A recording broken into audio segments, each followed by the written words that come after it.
Alerte coronavirus. Attention, attention, le coronavirus se transmet très facilement et fait des ravages. Pour l'éviter, le port du masque de protection est obligatoire en tout lieu.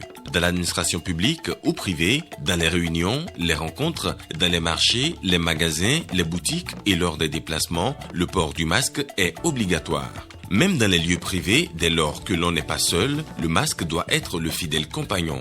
Mais attention, le port de masque de protection ne dispense nullement d'appliquer les autres mesures de prévention, notamment le lavage des mains à l'eau et au savon et l'observance de la distance de sécurité sanitaire d'au moins 1 mètre entre personnes. Enfin, s'abstenir de porter des gants en vue du lavage régulier des mains à l'eau et au savon ou de l'application de gel hydroalcoolique. Pour tout savoir sur l'épidémie du coronavirus au Bénin, rendez-vous sur le site web www.gouv.bj/coronavirus. Ceci est un message du gouvernement de la République du Bénin. Au sommaire de cette édition, audience au Palais de la Marina, le chef de l'État a reçu ce mercredi le représentant spécial du secrétaire général de l'ONU pour l'Afrique et le Sahel. Les échanges ont porté sur le processus électoral au Bénin.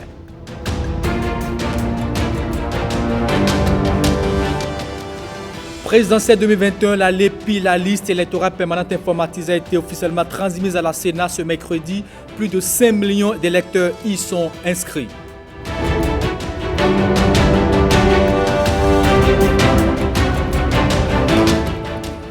Et puis la science au service de développement, qui plus est une science tenue par les femmes. Aujourd'hui, 11 février, on les célèbre, ces femmes et filles de science. Un magazine de l'ENEC à Bazar nous donnera un aperçu au plan national.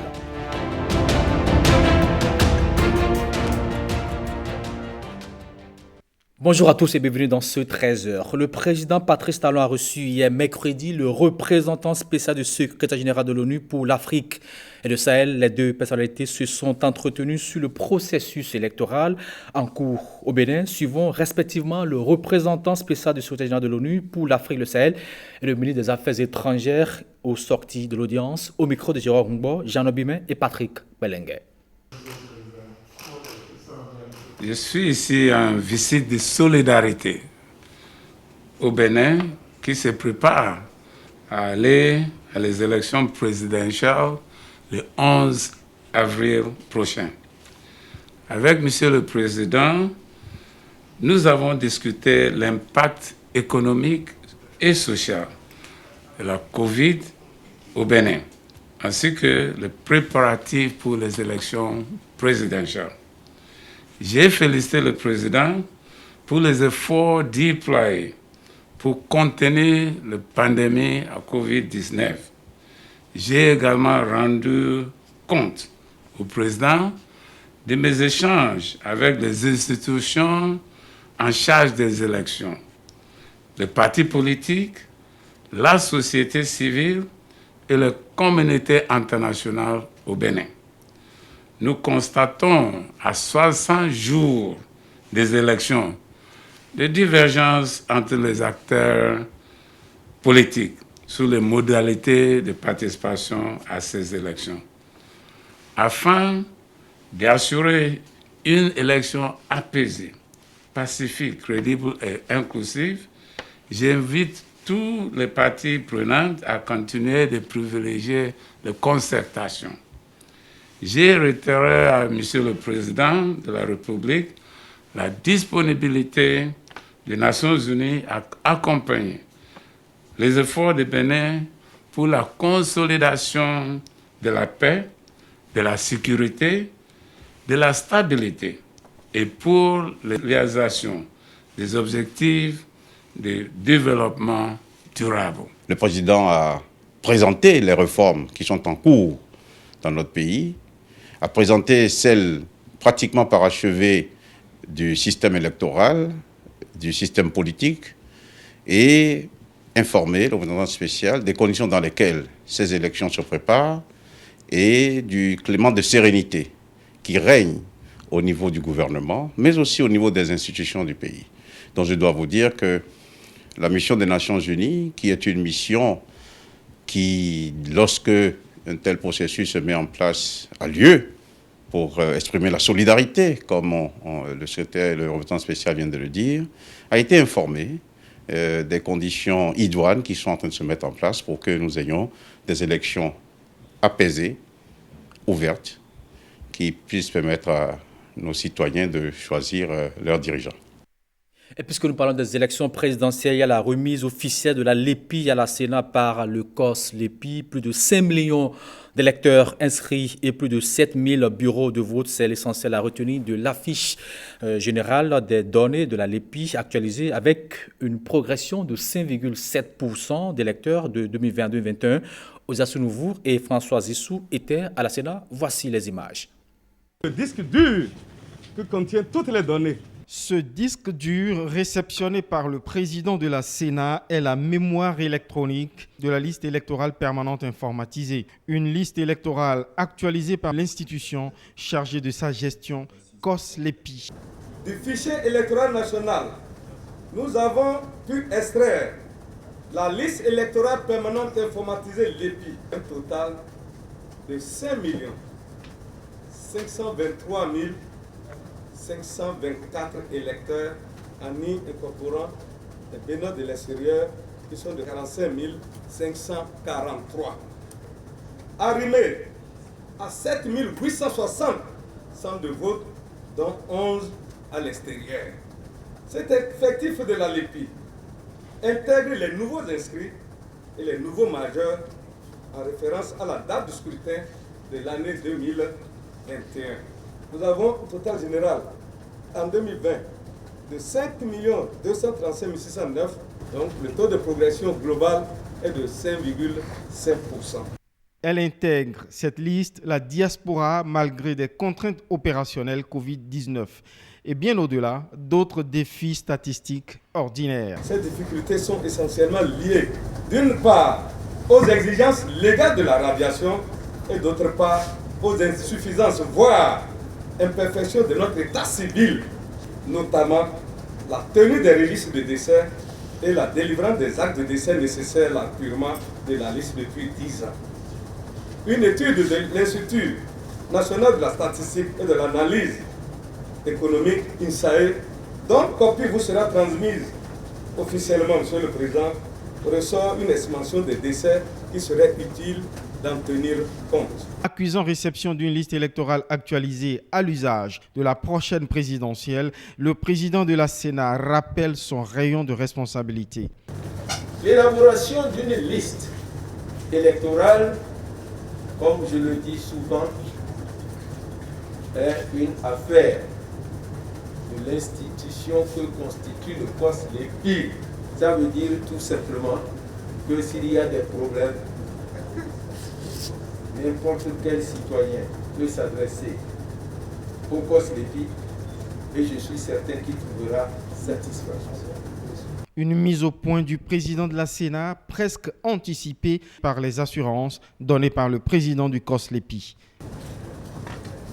La liste que nous vous transmettons ce jour est le fruit des opérations d'appurement, de correction et de mise à jour du fichier électoral national. Phase d'affichage, affichage et collecte des données, de réclamation, de transfert, d'inscription et de radiation. Phase de traitement initial, prise en compte des réclamations. Phase de traitement complémentaire, collecte des données biométriques, mise à jour du fichier électoral national et l'extraction de la LEPI. Chiche. Mais avant les 5 millions et quelques d'inscrits, le président de la Sénat et quelques membres de son institution vérifient leur présence effective sur la liste, comme pour en tester la fiabilité. Présidentielle 2021, tous les partis politiques et autres leaders d'opinion donnent leur avis sur le processus électoral. C'est le cas du Mouvement populaire de libération qui a animé une conférence de presse. C'était bien sûr le mardi dernier. On écoute les responsables de ce mouvement politique. Les mêmes qui, dans un passé récent, nous recommandaient de ne pas aller aux élections communales, car pour eux, faire ainsi serait apporter une caution au régime en place, ont brutalement changé de raisonnement pour les présidentielles. L'on peut se demander pourquoi. N'est-ce pas pour leurs intérêts personnels? En déposant les dossiers avec le duo prescrit par la Constitution et le Code électoral révisé, ceux qui l'ont fait viennent de valider le processus électoral en cours et ne sont donc plus éligibles désormais à parler au nom du peuple. Les masques viennent ainsi de tomber. Le peuple a compris que c'est le voleur qui criait au voleur. Le mouvement populaire de libération n'est pas un parti de compromission. Nous constatons ainsi que le MPL est le seul parti de l'opposition encore en harmonie avec les profondes aspirations du peuple. Le mouvement populaire de libération reste le mouvement populaire de libération. La seconde phase de notre lutte va commencer, mais retenez juste une chose, mes chers camarades. Retenez que désormais, dans cette lutte, comme j'avais l'habitude de vous le dire, nous sommes les seuls. Nous sommes les seuls parce que aujourd'hui, le pouvoir et ses alliés sont démasqués. Aujourd'hui, le pouvoir et ses alliés on les voit désormais de façon très claire. Sinon, comment comprendre que dans un contexte aussi difficile, que des gens réussissent à aller déposer des dossiers en Dio et ainsi acceptent une partie de la loi et refusent l'autre partie de la loi. Ils sont désormais des ennemis de notre lutte. Ils sont désormais considérés comme des ennemis du peuple, des ennemis de la République.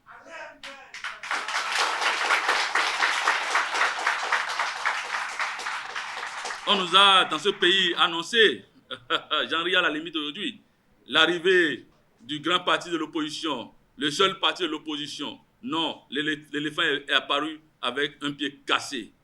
Malheureusement pour lui. Personne ne réussira à nous endormir.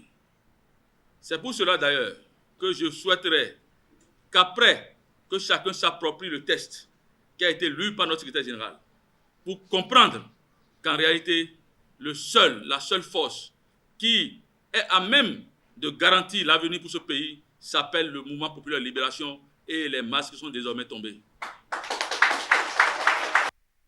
À Parakou, c'est le mouvement Réseau Ousmane Traoré qui sensibilise les populations de la cité des Kobourou à la promotion, bien sûr, de la paix. Les détails avec Rona Robinson et Michael Nouati. Nous voulons la paix dans Parakou pour les élections. La paix, rien que la paix. Ces leaders du réseau Ousmane Traoré dans la peau des ambassadeurs de la paix au Bénin. La noblesse de cette action pacifiste a reçu l'assentiment des imams, notables et même du roi de la cité des Kobourou, Akpaki Gobiyese, venu honorer l'initiative. Le développement du Bénin doit rester l'objectif final de tous les fils et filles du Bénin. La paix qui y concourt d'après le réseau Ousmane Traoré ne doit pas manquer avant, pendant et après les élections présidentielles 2021. Pour ça, on a décidé de commencer par Yarakene chez nous et sensibiliser la population pour qu'on sache que c'est Dieu qui élit, qui choisit le président. Et quand Dieu choisit quelqu'un, il faut l'accepter. On ne veut pas être à l'instar des autres pays où la politique divise les fils et filles du même pays. Quelle que soit la personne qui va arriver, c'est lui qu'on accepte. Et on va l'accepter dans la paix, dans la gaieté, le bonheur, pour que ce président-là qui va arriver se souvienne de notre localité, de notre commune qui est Parakou. Parce que Parakou a beaucoup de problèmes. Parakou, statut particulier, problème particulier, tout est particulier chez nous. Il faut que ça change. Cette campagne de sensibilisation pour la non-violence en période électorale démarre dans la 8e circonscription électorale et s'étendra au reste du pays. Le réseau Ousmane Traoré Roth appelle les jeunes à rallier le mouvement. Nous sommes les ambassadeurs de l'auto-emploi au Bénin. Qu'ils viennent avec nous afin qu'on puisse les aider à être des entrepreneurs de demain. Donc mieux vaut qu'ils se concentrent d'abord sur leur avenir. Ils doivent certainement aller faire leur devoir citoyen, qui est de voter au candidat de leur choix. Tout se passera bien par la grâce de Dieu. Si on veut être quelqu'un demain, c'est le travail qui importe. L'avenir, ça se cherche. Ils n'ont qu'à chercher. Donc c'est pour ça que nous avons formé notre réseau pour pouvoir aider les jeunes. Il n'y a rien de plus important que la paix. C'est le message fort du réseau Ousmane Traoré, un mouvement politique né officiellement en décembre 2020 et qui se distingue par des actions sociales en faveur des couches défavorisées. Le consortium Bani, lui, décerne satisfait à l'ensemble de la classe politique béninoise. Ce groupe d'organisations non gouvernementales est heureux de l'accroissement de la représentativité des femmes au niveau des élections présidentielles prochaines, bien sûr. Le groupe a exprimé sa joie et félicite les acteurs politiques du Bénin pour cette avancée notable d'un point de vue, bien sûr à travers la pointe de presse. Voici les images si tout va bien. 5 femmes positionnées, les unes pour être présidentes, les autres pour être vice-présidentes en République du Bénin. Pour une première tentative, c'est une prouesse d'après le consortium Bani qui s'en réjouit. Grande est notre joie et grand est notre espoir. En ce moment où le peuple béninois se prépare pour l'élection présidentielle d'avril 2021, de constater la présence remarquable des femmes de haut rang parmi les candidats au poste de président et de vice-président de la République du Bénin. Parmi les 20 dossiers de candidature, elles sont au total 5, ayant franchi le seuil de la Commission électorale nationale autonome pour le dépôt des dossiers. Ces femmes ainsi positionnées, c'est le Bénin qui fait un bond qualitatif dans l'approche genre et la promotion de la femme. Les acteurs politiques en sont félicités. Jamais le Bénin n'a enregistré autant de femmes candidates pour une seule élection présidentielle. Nous, membres du consortium Bani, conformément à notre mission de promotion du genre et de la participation de la femme aux instances de prise de décision, exprimons notre sincère et profonde gratitude à toutes les autorités politiques de notre pays pour le choix porté sur ces vaillantes femmes. Le Bénin fait ainsi un bond qualitatif en matière d'implication et de participation des femmes aux instances de prise de décision. Le consortium Bani regroupe 5 organisations non gouvernementales. Il s'agit de l'Union des femmes conseillères communales de la Liborie, de la Takora, du Borgou, des Collines et de la Donga, Scienson, Solidev et le réseau Alliance Santé. Rentrée politique du Front d'action pour la continuité autour du thème le FAC face à la présidentielle de 2021, enjeux et stratégies. Les responsables de ce mouvement politique dirigé par Saliman Karimou se sont retrouvés le week-end dernier à Sakété afin de définir les stratégies de campagne pour la présidentielle 2021. Bressungbo, Fime Bassao, plus de précision. 2 défis majeurs dévolus au Front d'action pour la continuité à travers cette rentrée politique. Le premier enjeu pour nous, qui est un enjeu de taille, c'est ce qui est lié à notre objectif. Le contexte d'aujourd'hui nous y oblige et nous pouvons déjà nous réjouir d'avoir vu juste et très tôt. Nous avons fait l'option de travailler pour faire sortir la population. 12 coordinations départementales composées de 143 membres, 82 coordinations communales, 515 coordinations d'arrondissement, et 2850 coordinations de villages et quartiers de ville, une véritable machine de mobilisation déjà déployée par le FAC. Mieux, le FAC, qui se veut un mouvement de masse, entend faire de la prochaine élection présidentielle une véritable fête de la démocratie au Bénin. Eu égard à un tel enjeu, sans embâche, toutes les parties prenantes ont réaffirmé leur engagement et leur détermination en vue d'une plus large adhésion des électeurs sur l'ensemble du territoire national. Prenant appui sur le premier pilier de la devise de notre pays, relative à la fraternité, les délégués présents ont unanimement décidé de faire de l'échéance présidentielle en vue une véritable fête de la démocratie. Loin des ambitions politiques, le FAC voudrait désormais s'inscrire dans une dynamique de consolidation de la démocratie et de la paix. Aujourd'hui, 11 février, c'est la journée internationale des femmes et des filles de sciences. Bien sûr, aujourd'hui, cette journée, elle met l'accent sur le rôle des femmes dans le domaine scientifique. Léna Kabazaou s'est intéressée à la question au plan national. Voici son magazine. Adoptée par l'Assemblée générale des Nations unies, la Journée internationale des femmes et des filles de sciences a pour but de promouvoir l'accès et la participation pleine et équitable des femmes et des filles à la science. Cette journée permet de rappeler que les femmes et les filles jouent un rôle essentiel dans la communauté scientifique et technologique et que leur participation doit être renforcée. Au Bénin, par exemple, plusieurs femmes s'illustrent positivement dans l'univers de la science et de la technologie. C'est pas tabou, les TIC. Il suffit d'avoir la volonté de se décider, de chercher à comprendre ce qui se passe dans ce secteur-là aussi, d'être forte, ne pas avoir peur des obstacles. C'est vrai que on pressent les télécoms comme un métier d'homme. La preuve, quand j'étais à l'école, j'étais la seule fille parmi 10. Quand j'étais en stage, j'étais la seule fille parmi près d'une cinquantaine d'hommes. Aujourd'hui, je suis la seule femme parmi les hommes. C'est un choix qui a été fait par défi. Un défi personnel et un défi par rapport à la gente féminine pour restaurer l'image ou pour améliorer ou pour changer l'image qu'on a de la gente féminine en disant voilà, tel métier c'est pour les hommes, tel autre c'est pour les femmes. Moi j'ai voulu défier cette tendance en choisissant l'éthique. Dans le secteur de la santé, elle se démarque aussi avec des innovations qui allient médecine et digital.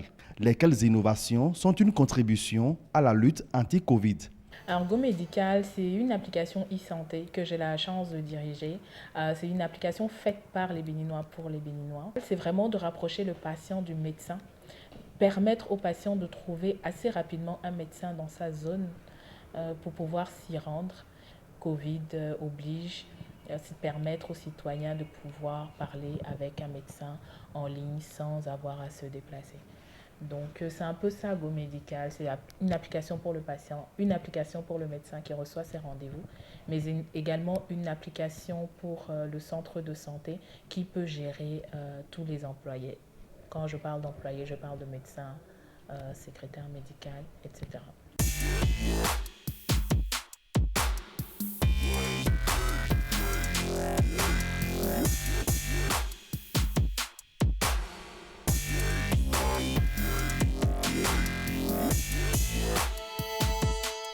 Asma Santé propose de l'information de santé, la bonne information de santé. On va prendre par exemple la pandémie, la COVID-19. Asma Santé a proposé des contenus, des visuels, une vidéo sur comment bien porter son masque, les différentes étapes à suivre. Asma Santé est là pour vous faire comprendre ce que vous ne comprenez pas correctement.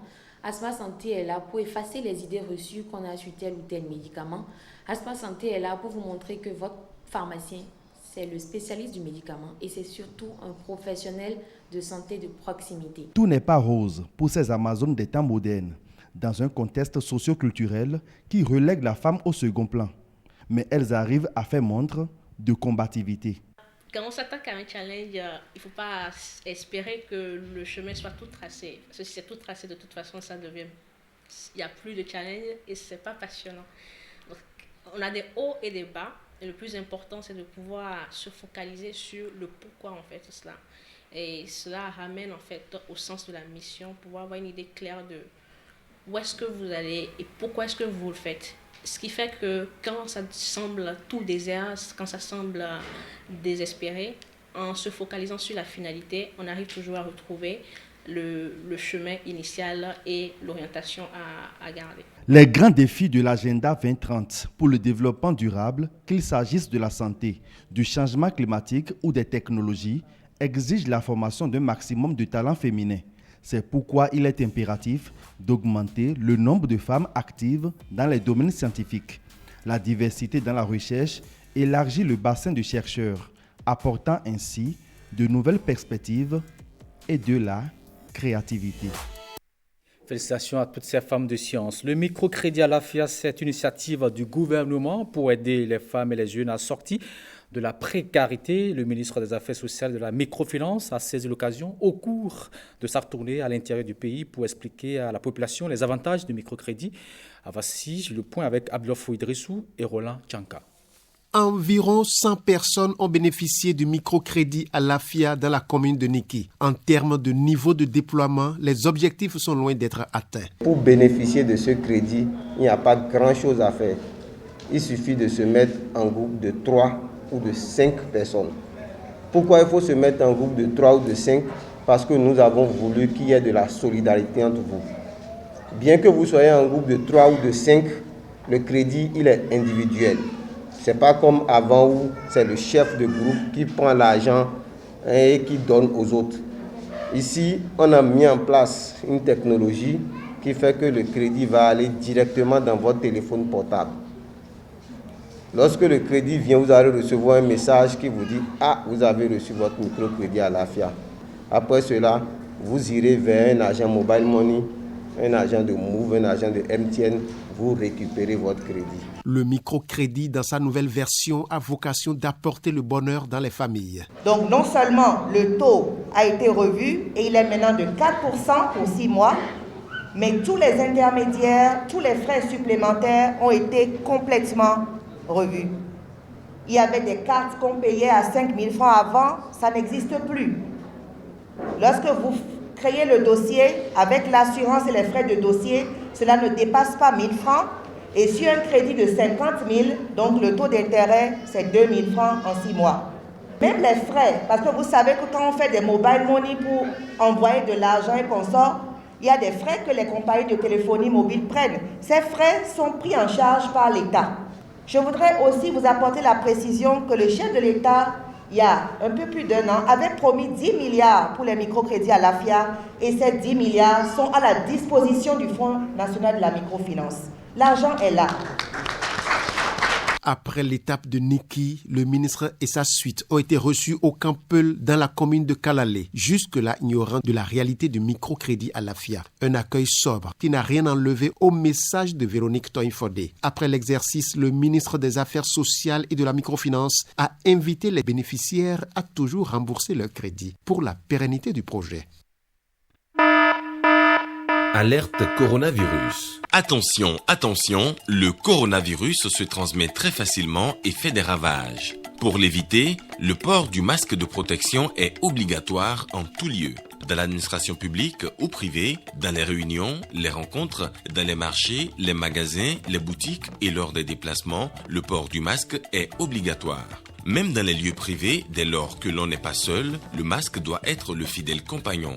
Mais attention, le port de masque de protection ne dispense nullement d'appliquer les autres mesures de prévention, notamment le lavage des mains à l'eau et au savon et l'observance de la distance de sécurité sanitaire d'au moins 1 mètre entre personnes. Enfin, s'abstenir de porter des gants en vue du lavage régulier des mains à l'eau et au savon ou de l'application de gel hydroalcoolique.